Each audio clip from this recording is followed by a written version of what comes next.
देखिए जी, endorsement of bill to third party हम कर रहे हैं। अब जरा समझिएगा इसमें किस तरीके से सिनेरियो बनता है। ये हम एक पिक्चर के थ्रू समझेंगे। बेटे जी, अभी तक आपने ये देखा कि बिल्स ऑफ एक्सचेंज में दो पार्टीज इंवॉल्व होती थी, एक ड्रॉवर और दूसरा ड्रॉई। इसका नाम हम रख देते हैं मिस्टर ए और इसका नाम हम रख देते हैं मिस्टर बी। मिस्टर ए सबसे पहले तो क्या करेगा, गुड्स बेचेगा मिस्टर बी को। वही सेम सिचुएशन, गुड सोल्ड,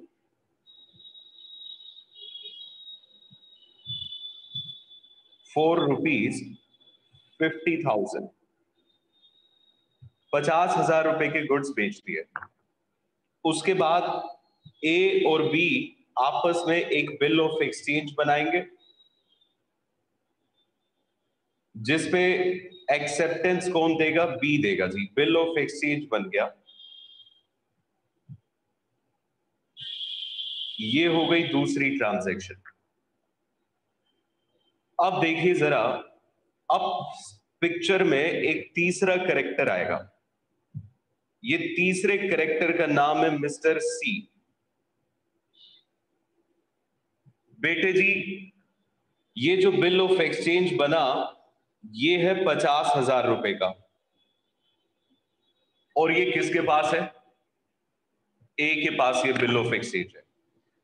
ए को मान लीजिए कि सी को ₹50,000 देने हैं, मतलब ए ने देने थे सी की तरफ ₹50,000 और इसके पास पैसे थे नहीं।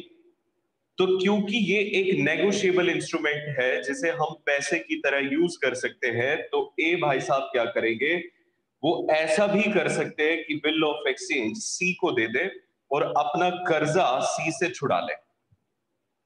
तो कुछ ऐसा ही करते हैं मिस्टर ए। वो क्या कर देते हैं जी, बिल को इंडोर्स कर देते हैं किसको, सी को। ये हो गया जी इंडोर्समेंट।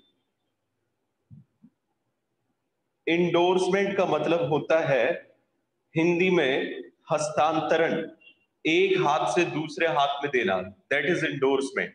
तो बेटे पहले ए के हाथ में बिल था, अब सी के हाथ में बिल आ गया, तो ये इंडोर्समेंट हो गया। अब इंडोर्समेंट होने के बाद आएगी मैच्योरिटी डेट। अब बताइए जरा मुझे सोच समझ के, मैच्योरिटी डेट पे बिल किसके पास है? आप मुझे बताएंगे जी, मैच्योरिटी डेट पे बिल किसके पास है?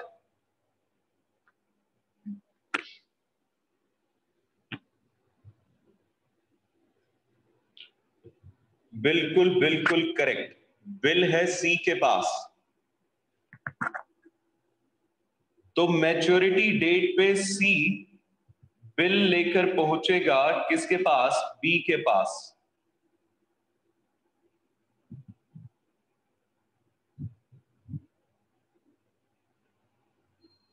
सी gives bill to mister B.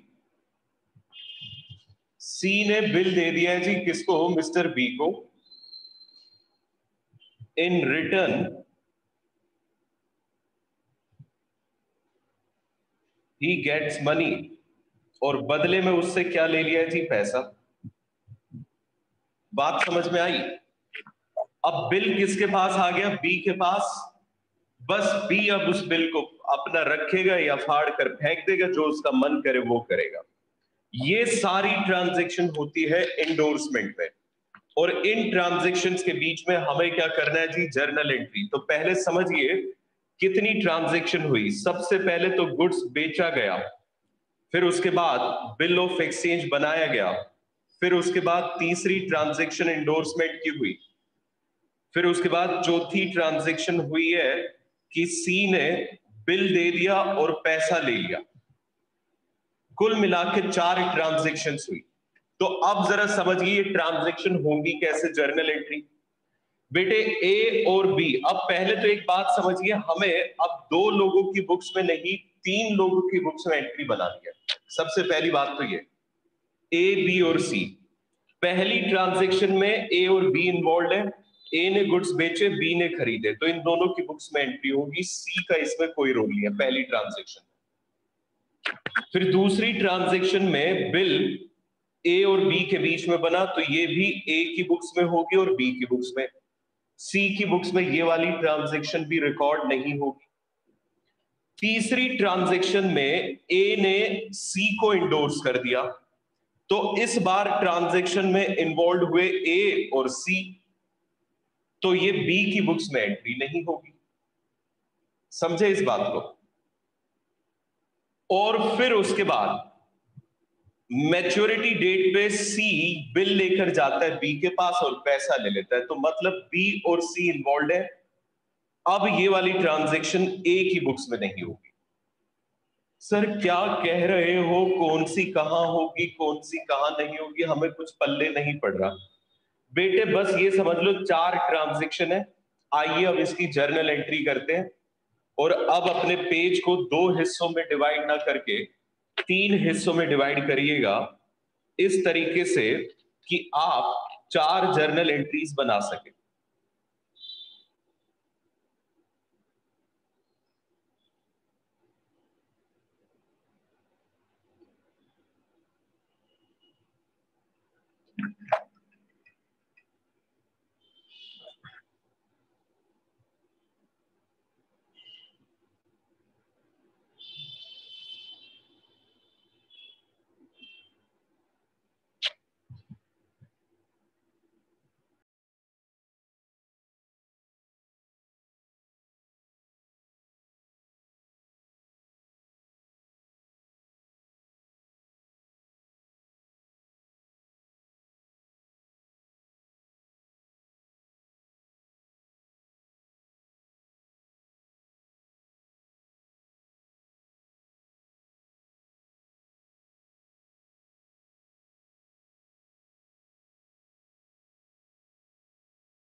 हाँ जी बेटे, 3 लोगों की बुक बनानी है। सबसे पहले लिखेंगे,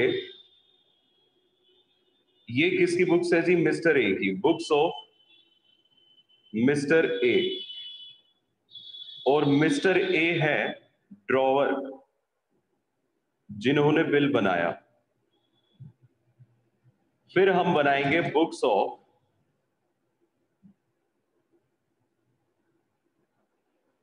मिस्टर बी। और मिस्टर बी कौन है? ड्रॉइंग। इसके बाद बुक्स ऑफ मिस्टर सी। और मिस्टर सी कौन है? इंडोर सी। ठीक है जी, जिसको इंडोर्स किया गया। देखिए जरा ध्यान से समझिएगा, ए इस वाली सिचुएशन में ड्रॉवर भी होता है, और इसके अलावा ए इंडोर्सर भी होता है।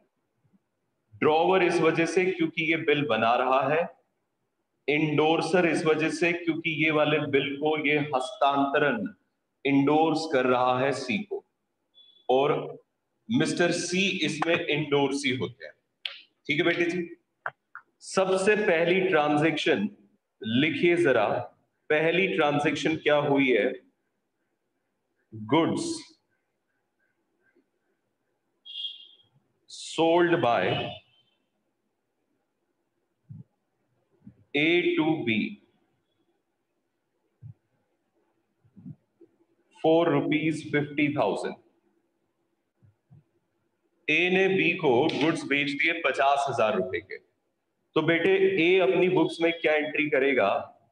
B debit. ओहो, देखो क्या गलती हो गई। बी डेबिट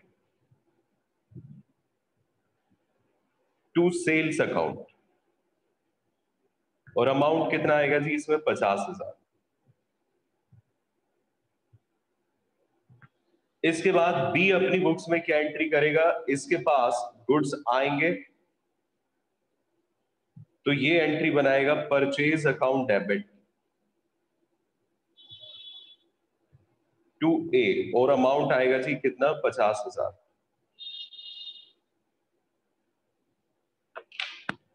बताइए जरा, ए ने गुड्स बेचे, बी ने खरीदे, क्या सी को इसका कोई इफेक्ट पड़ेगा? जी नहीं, सी का अभी पिक्चर में रोल नहीं आया है। सी भाई साहब तो बाद में आएंगे जब इनको बिल मिलेगा। बस बेटे जी, फिर इसके बाद सेकंड ट्रांजैक्शन लिखिए। अगली ट्रांजैक्शन में हुआ क्या है, bill drawn by A on B. A ने बी पे बिल ड्रॉ किया जी, तो बिल ड्रॉ करने की एंट्री क्या होगी, ये एंट्री बनाएगा बीआर अकाउंट डेबिट। इसके पास बिल आएगा और ये बिल किसकी तरफ से आया है, बी की तरफ से, टू बी। अमाउंट अगेन 50,000, 50,000 रुपए का बिल आ गया जी, बी ने बिल दे दिया, तो बी आर आया तो इस वजह से डेबिट, और बी क्रेडिट द गिवर, इस वजह से बी क्रेडिट। बेटे इसी चीज की एंट्री बी क्या करेगा, इसने ए को बिल दिया तो ए को ये डेबिट करेगा 50,000 से, बिकॉज डेबिट द रिसीवर, और इसके पास से बिल गया, लेकिन इसके लिए वो बी आर नहीं कहलाएगा, इसके लिए कहलाएगा बीपी, यानी कि बिल्स पेबल 50,000।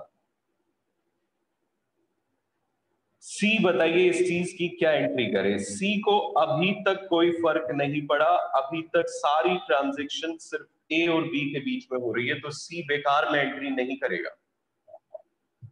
सी तो अब आएगा जी पिक्चर में। थर्ड, यहां पे क्या हुआ है, यूज हुआ है बिल का, और क्या यूज हुआ है जरा ध्यान से समझिएगा। यूज हुआ है ए इंडोर्स्ड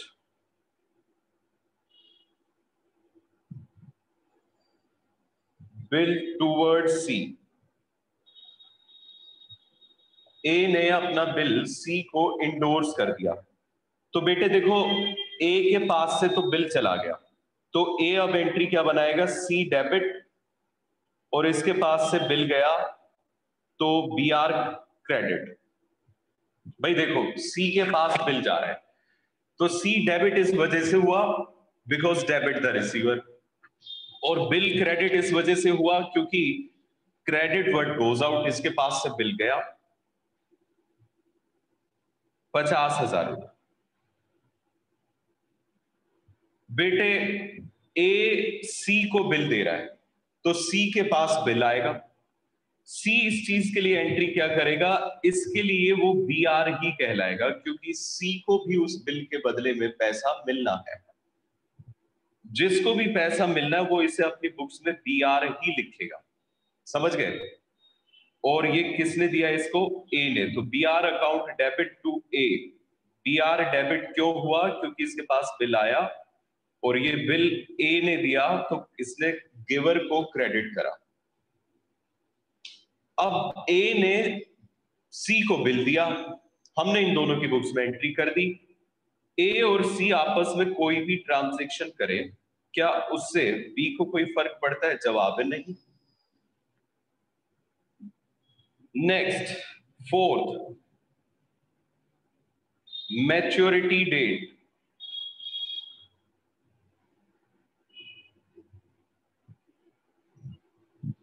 अब मैच्योरिटी डेट पे क्या ट्रांजैक्शन होगी, मैच्योरिटी डेट पे होगा ये, बिल है सी के पास और सी पहुंचेगा बी के पास, सी बिल दे देगा और पैसे ले लेगा। तो बेटे अब बताइए जरा क्या एंट्री की जाए, देखिए जरा, सी को पैसे मिलेंगे तो सी क्या एंट्री करेगा जी, कैश आ रहा है, आ रहा है तो कैश को करेगा डेबिट, और सी के पास से क्या गया, बिल चला गया, तो ये बी आर अकाउंट करेगा क्रेडिट। भाई जो चीज आई वो डेबिट और जो चीज गई वो क्रेडिट, 50,000 रुपए। ओके, अब इसी चीज की एंट्री बी क्या करेगा? भाई बी के पास बिल आ गया और पैसा चला गया। बेटे इसके लिए बिल क्या था? BP, bills payable. तो ये एंट्री बनाएगा बिल्स पेबल अकाउंट डेबिट, और पैसा चला गया तो टू कैश अकाउंट 50,000 रुपए। ओके, अब बताइए जरा, बी ने और सी ने आपस में ट्रांजैक्शन करी। भाई इसने पैसा दिया, इसने पैसा लिया, और इसने बिल दिया और इसने बिल लिया। इसका कोई रोल है बीच में? जवाब है नहीं। तो ये इस चीज की कोई भी एंट्री नहीं करेगा, नो एंट्री। हाँ जी बेटे बताइए जरा, क्या आप सबको ये समझ में आया है?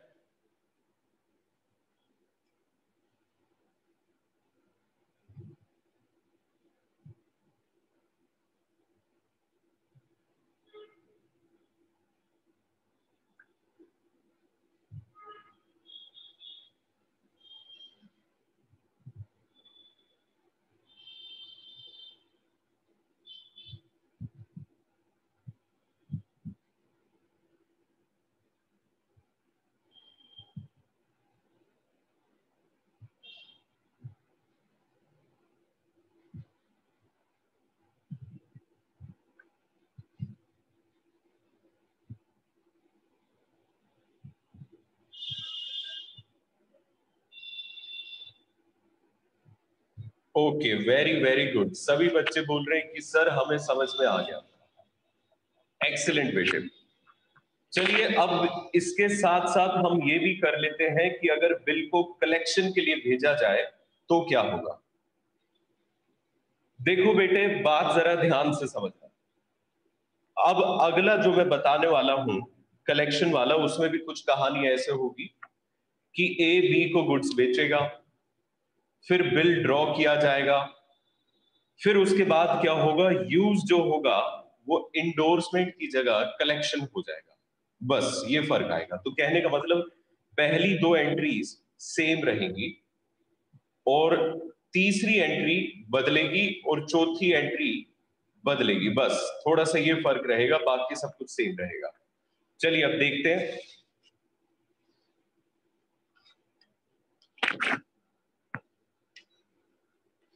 लिखिएगा पॉइंट नंबर 9।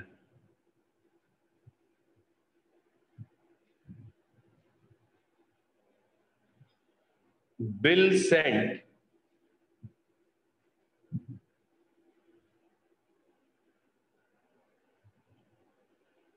फॉर कलेक्शन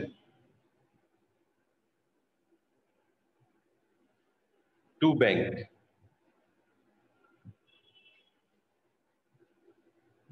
हमने बिल को कलेक्शन के लिए भेज दिया है बैंक में, ठीक है। इसे भी पहले हम एक पिक्चर के थ्रू समझ लेते हैं, जिससे हमारा काम थोड़ा सा आसान हो जाए। देखो बेटे, यहां पे भी दो पार्टीज इन्वॉल्व है। इसका नाम है ए और इसका नाम है बी।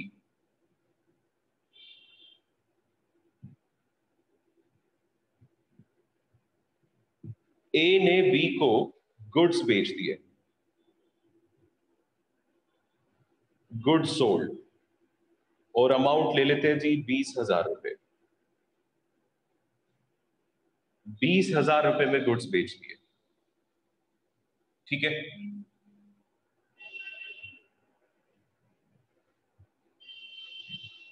फिर उसके बाद ए और बी के बीच में एक बिल ड्रॉ किया जाता है। लो जी, बिल भी बन गया।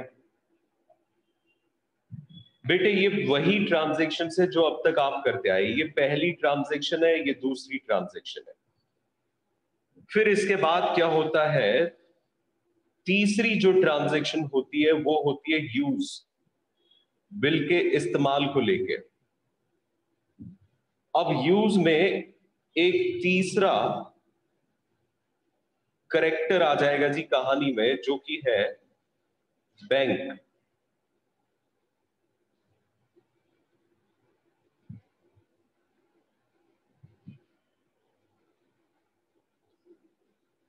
और ये जो बैंक है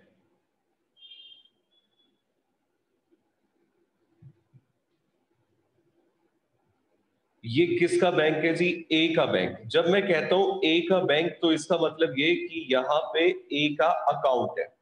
ठीक है बेटे, अब बात जरा ध्यान से समझना।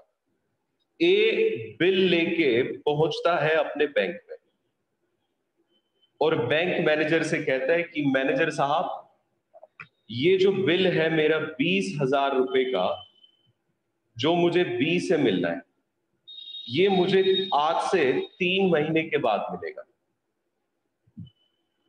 और 3 महीने के बाद मैं हिंदुस्तान में अवेलेबल नहीं होऊंगा। तो आप एक काम करिए, आप मेरे बिहाफ पे बी से कलेक्शन कर लीजिए और मेरे अकाउंट में पैसा जमा कर दीजिएगा। बात जरा ध्यान से समझना। बैंक को इसने एक नहीं 2 काम करने को कहे हैं। उसने कहा है कि मैच्योरिटी डेट जब आएगी तो बेटे मैच्योरिटी डेट पे होगा क्या? बैंक को इसने कहा कि बैंक बैंक आप एक काम करें, आप मैच्योरिटी डेट पे पहुंचे किसके पास? बी के पास, और उससे पैसा कलेक्ट कर ले और बिल दे दे। और ये जो पैसा है ये आप नहीं रखेंगे, मेरे खाते में जमा कर देंगे।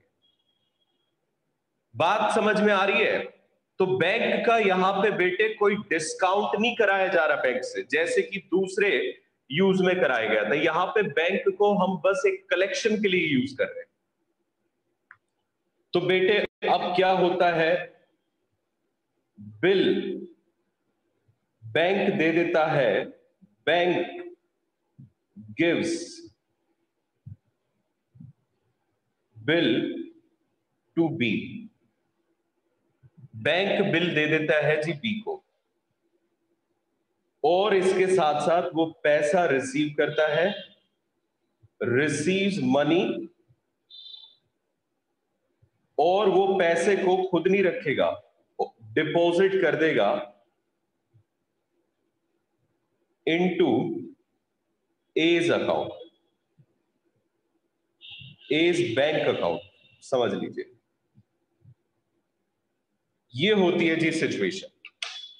तो अब इसमें भी देखिए जरा कितनी ट्रांजैक्शन है। पहली ट्रांजैक्शन गुड्स बेच रहा, दूसरी ट्रांजैक्शन बिल बनाना, तीसरी ट्रांजैक्शन कि हमने कलेक्शन के लिए बैंक के पास बिल भेज दिया।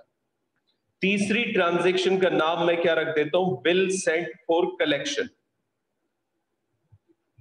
हमने बैंक में कलेक्शन के लिए बिल को भेज दिया। हो सकता है कि कलेक्शन के लिए बिल पहली ही तारीख पे जब बिल ड्रॉ हुआ तभी भेज दिया जाए।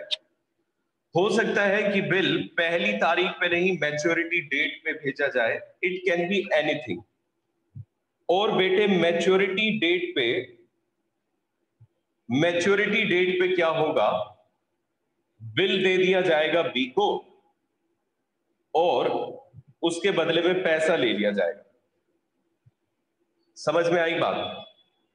ये 4 ट्रांजैक्शन है, हमें इनकी एंट्रीज रिकॉर्ड करनी है। ध्यान रखिएगा, बैंक की कभी भी बुक्स नहीं बनती। तो इस वाले केस में सिर्फ 2 ही पार्टीज इन्वॉल्व मानी जाएंगी, एक ए और एक बी, क्योंकि हमें बैंक की कभी भी बुक्स नहीं बनानी होती है। जबकि कोई तीसरा व्यक्ति अगर आ जाए, जैसे ये बैंक नहीं, कोई एक थर्ड पर्सन था, तो हमने 3 लोगों की बुक बनाई। तो 3 लोगों की बुक अगर बात की जाए तो सिर्फ तब बनती है जब वो तीनों पर्सन हो, इंसान हो, मतलब बैंक ना हो। ओहो, फिर मैंने गड़बड़ कर दी। मैं 3 लोगों के हिसाब से डिवाइड कर गया। चलिए कोई बात नहीं, मैं यहां पे लाइन ड्रॉ कर देता हूं। बेटे जी 2 हिस्सों में डिवाइड करिएगा। ये मुझसे गलत डिवीजन हुआ है, ये वाली लाइन मैं इग्नोर करूंगा लिखते वक्त। एक तरफ तो हम बनाने वाले हैं books of mister A. Mister A कौन है? ड्रॉवर। और दूसरी तरफ हम बनाएंगे बुक्स ऑफ मिस्टर बी, और मिस्टर बी कौन है जी? ड्रॉइंग। ओके, चलिए अब देखिए जरा पहली transaction, good sold by mister A to B for ₹20,000।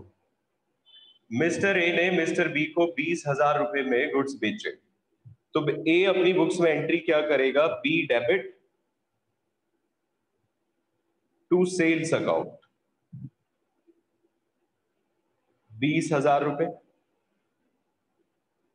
और इसी चीज की एंट्री बी अपनी बुक्स में क्या करेगा? इसने ए से गुड्स खरीदे तो इसके लिए परचेज कहलाएगा। ये परचेज अकाउंट को करेगा डेबिट टू मिस्टर ए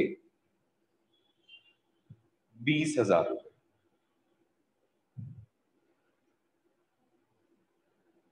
फिर आप देखिएगा सेकंड ट्रांजैक्शन में बिल ड्रॉ किया गया, bill drawn by A on B. A ने बी पे बिल ड्रॉ किया, तो बेटे अगर बिल ड्रॉ किया तो ए को बिल मिलेगा, तो ये एंट्री करेगा जी बिल रिसीवेबल अकाउंट डेबिट, क्योंकि बिल आ रहा है और ये बिल किसने दिया? इसे बी ने, तो बी को क्रेडिट करेगा। अमाउंट आएगा जी कितना? 20,000 रुपए।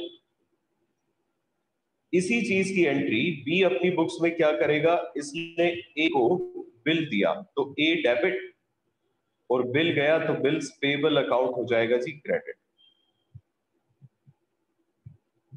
20,000 रुपए। ओके, ट्रांजैक्शन नंबर 3,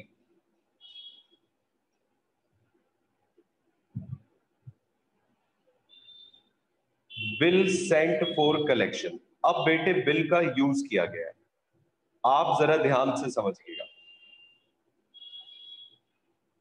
अगर बिल का यूज किया गया है, कलेक्शन के लिए भेजा गया, कौन भेज रहा है कलेक्शन के लिए? ए। कहां भेज रहा है जी? बैंक में। तो बेटे ए के पास से बिल तो चला गया, अब जरा ध्यान से, सबका ध्यान यहीं पे होना चाहिए। तो बी आर अकाउंट तो होगा जी क्रेडिट। बेटे अब भले 2 मिनट के लिए अपना पेन रोक लीजिएगा, क्योंकि बहुत ही ज्यादा गंभीर बात अब मैं आपको बताने वाला हूं। बिल रिसीवेबल तो क्रेडिट इस वजह से हुआ क्योंकि बिल चला गया, ठीक है, and credit word goes out. कहां गया है बिल? बैंक के पास, तो हमें बैंक को यहां डेबिट करना चाहिए। लेकिन हम अगर बैंक को डेबिट कर दें तो मेरे प्यारे बच्चों, वो ये दिखाएगा कि हमारे बैंक में, बैंक अकाउंट में पैसा आ गया, जबकि पैसा अभी आया नहीं है। अभी तो सिर्फ हमने कलेक्शन के लिए बिल को भेजा है, उसके बाद बिल को बैंक देगा, तब जाके पैसा लेगा और तब बैंक अकाउंट में पैसा आएगा। तो एक बात तो यहां पे समझ आ जानी चाहिए कि हम यहां बैंक अकाउंट नहीं लिख सकते, बिकॉज बिकॉज इस बिकॉज पे ध्यान दीजिएगा। Money has not been received by bank. चूंकि अभी पैसा बैंक को मिला नहीं है तो बैंक अकाउंट यहां डेबिट नहीं हो सकता। लेकिन हमें बैंक को फिर भी यहां डेबिट तो करना पड़ेगा। तो बेटे इसके लिए हम यूज करेंगे एक पर्सनल रिप्रेजेंटेटिव अकाउंट। आपको याद है जैसे कैपिटल एक पर्सनल रिप्रेजेंटेटिव अकाउंट होता था। पर्सनल रिप्रेजेंटेटिव अकाउंट ऐसे अकाउंट होते हैं जो डायरेक्टली उस पर्सन का नाम नहीं लेते जिसे हम डेबिट कर रहे हैं, लेकिन उसको रिप्रेजेंट करते हैं। जैसे अब मैं बैंक को रिप्रेजेंट करने के लिए सहारा लूंगा एक अकाउंट का, और वो अकाउंट होगा bill sent for collection account. बेटे ये bill sent for collection account असल में रिप्रेजेंट पता है किसे कर रहा है? बैंक को। 20,000 से ये डेबिट होगा। अगर मैं इस बिल सेंट फॉर कलेक्शन का पर्दा ऐसे हटा दूं तो पीछे पता है कौन मिलेगा? बैंक। समझे इस बात को? लेकिन मैं बैंक को मजबूरी वश डेबिट नहीं कर पा रहा था, इस वजह से मैंने ये bill sent for collection use करा। इन शॉर्ट आप याद रख सकते हैं BSC, bill sent for collection, BSC account. लिखना तो पूरा ही है जर्नल एंट्री में, मैंने कहा है याद करने के लिए आप BSC याद कर सकते हैं। अच्छा जी, अब इस चीज की एंट्री बी क्या करेगा? बेटे बी को कोई फर्क थोड़ी ना पड़ता है, समझ रहे हैं इस बात को? चलिए अब आएगी मैच्योरिटी डेट, और देखिए अब मैच्योरिटी डेट पे क्या होता है।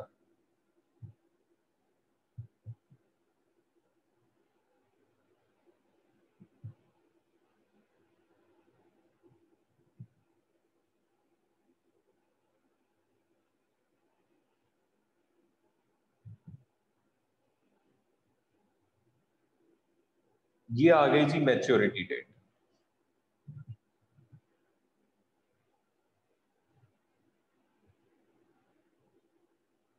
ठीक है, मैच्योरिटी डेट पे बिल पता है किसके पास है? हमारे बैंक, हमारे मतलब ए के बैंक के पास। ये जाएगा किसके पास? बी के पास, पैसा ले लेगा और बिल दे देगा। ठीक है बेटे, तो बी की बुक्स में बताइए क्या एंट्री होनी चाहिए? बी के पास तो बिल आ रहा है, ये करेगा बिल्स पेबल अकाउंट डेबिट, और इसके पास से पैसा जा रहा है तो टू कैश अकाउंट। और कितना अमाउंट आएगा जी इसमें?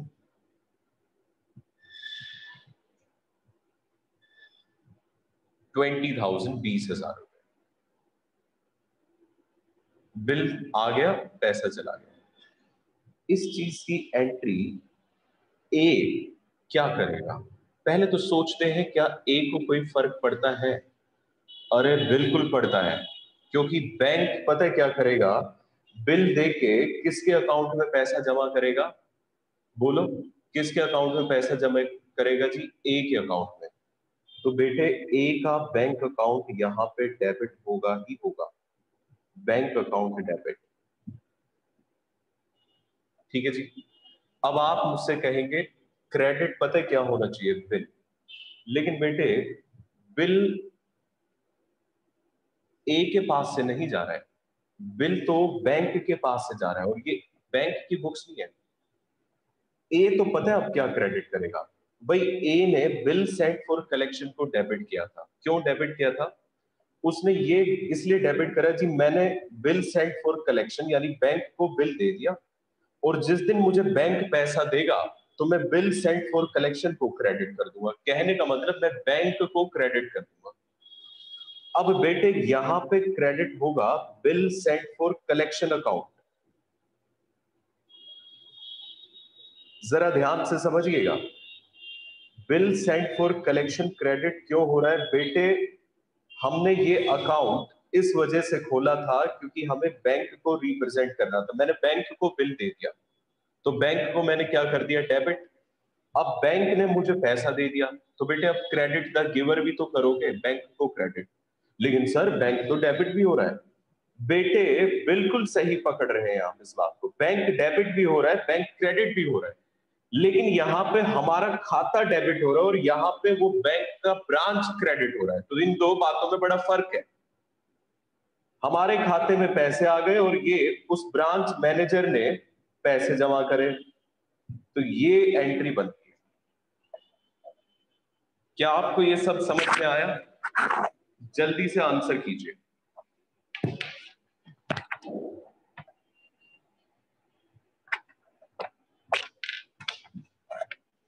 बोलो बेटे बोलो, कोई डाउट है तो बताओ।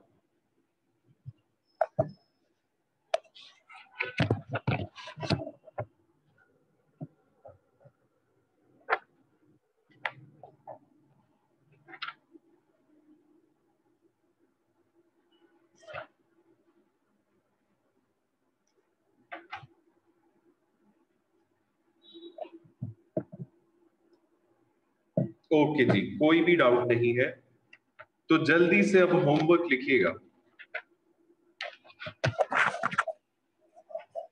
होमवर्क में आपको करना है क्वेश्चन नंबर 8, 9, 10 और 11। 8 से 11 तक आपको होमवर्क में क्वेश्चंस करने। 8 to 11 मेरी बात जरा ध्यान से सुनिएगा। कल जो बच्चे स्कूल में आएंगे, मैं उनका ये होमवर्क स्कूल में चेक करूंगा और आपका होमवर्क कंप्लीट होना चाहिए, तब मैं फिर आपको वहां पे क्वेश्चंस प्रैक्टिस करने के लिए और दूंगा इसी टॉपिक पे। ठीक है जी। 8 से